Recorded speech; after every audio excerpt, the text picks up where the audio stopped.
ಹುಣಸೂರು ಕ್ಷೇತ್ರದಲ್ಲಿರುವ ಸರ್ಕಾರಿ ಕನ್ನಡ ಹಿರಿಯ ಪ್ರಾಥಮಿಕ ಶಾಲೆ ಜಾವಗಲ್ ಹೋಬಳಿ ನಾಗೇನಹಳ್ಳಿ ಗ್ರಾಮ 2 ಕಟ್ಟಡಗಳು ಇದ್ದು ಒಂದು ಸುಭದ್ರವಾಗಿದೆ.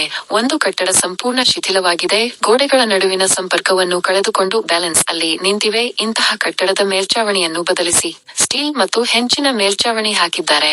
ಇದು ಗುತ್ತಿಗೆದಾರರಿಗೆ ಕೆಲಸ ಕೊಟ್ಟಂತೆ ಆಯಿತೆ ಹೊರತು ಮಕ್ಕಳಿಗಾಗಿ ಅಲ್ಲ. ಯಾವ ವೇಳೆಯಲ್ಲಾದರೂ ಗೋಡೆಗಳು ಬೀಳಬಹುದು. ಬೇಲೂರು ಶಾಸಕರೇ ತುರ್ತಾಗಿ ಈ ಶಾಲೆಗೆ 2 ಕೊಠಡಿಗಳನ್ನು ಒದಗಿಸಿಕೊಡಿ.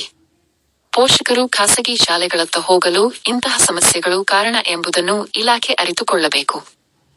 ಈ ಶಾಲೆಯ ಬಗ್ಗೆ ಯಾವ ಶಾಸಕರು ಗಮನ ಹರಿಸಿಲ್ಲ. ನಿಮ್ಮ ಕಾಲದಲ್ಲಾದರೂ ಶಾಲೆ ಉಳಿಯಲಿ. ಅವಘಡಕ್ಕೆ ಮನ್ನಾ ಕೊಠಡಿ ಒದಗಿಸಿ, ಇಲ್ಲವೇ ಮಕ್ಕಳಿಗೆ ವಿಮೆ ಮಾಡಿಸಿ.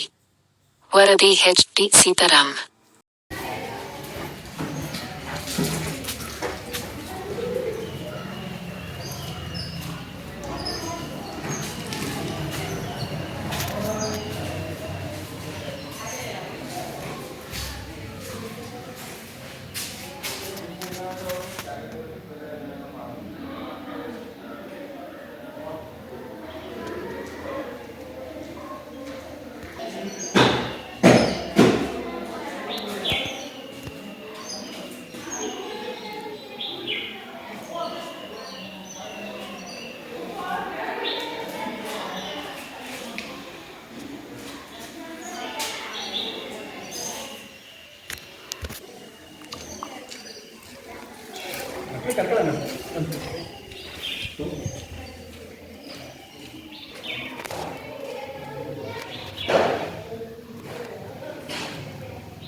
ಪರಿಸರ ಸಮತೋಲನ.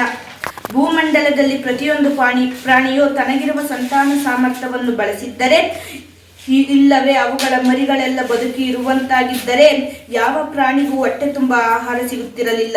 5 ವರ್ಷಕ್ಕೊಮ್ಮೆ ಒಂದು ಮರಿಗೆ ಜನ್ಮ ಕೊಡುವ ಆನೆ ಸಂತತಿ ನಿರ್ಮಿತಿಯಲ್ಲಿ ಅತಿ ಮಂದಗತಿಯನ್ನು ಎಂದು ಪರಿಗಣಿಸಿದೆ. Grand parents written by Lalitha Sridhar. ಅಮ್ಮ, why are you removing all my things from the cupboard? Anjali asked in a voice which sounded like she ready for a fight. You already know, Anjali. Dada and Dadi need some place for keeping their things.